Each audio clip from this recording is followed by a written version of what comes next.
Le journal de l'économie sur TV5 Monde. Bonjour à tous et merci d'être avec nous.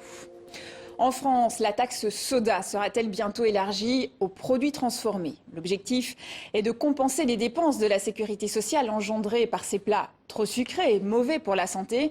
Car dans votre panier de courses, même des produits salés contiennent du sucre, comme les sauces ou les lasagnes, des sucres ajoutés au sucre naturel pour rehausser le goût. On trouve des petites cuillères de sucre un peu partout dans certains produits.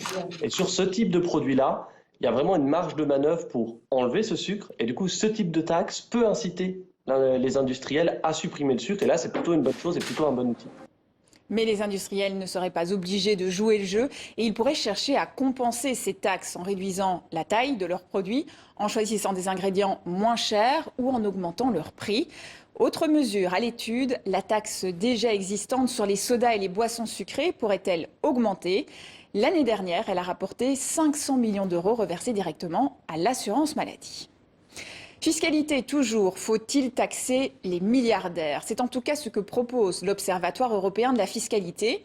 Un impôt de 2% sur la richesse des quelques 2800 milliardaires dans le monde. Cela rapporterait plus de 200 milliards d'euros par an à l'échelle mondiale, dont 40 milliards pour les États européens. Car les plus riches payent en proportion de leurs revenus beaucoup moins d'impôts que la classe moyenne. Il est évidemment utopique de penser que tous les pays arriveraient à s'accorder sur un tel sujet, mais ce rapport a au moins le mérite de remettre la thématique sur la table.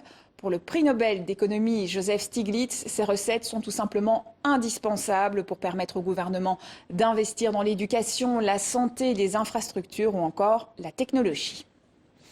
Le bitcoin reprend des couleurs. La reine des crypto-monnaies a pris plus de 10% en 24 heures dans la nuit de lundi à mardi et 20% en une semaine. Il dépasse les 32 000 euros, une première depuis près d'un an et demi. Cette hausse est portée par les espoirs de la communauté crypto de voir les États-Unis autoriser un fonds indiciel en bitcoin, un nouveau produit de placement grand public dans cette devise numérique, ce qui pourrait encourager davantage d'investisseurs à entrer dans le secteur des crypto-monnaies.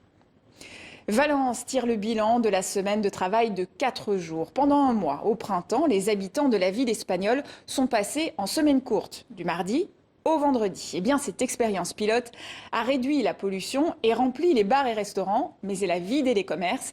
Les magasins ont subi une baisse de 20% de leurs ventes. La fermeture le lundi des centres de santé de quartier a également entraîné la saturation des services d'urgence dans les hôpitaux.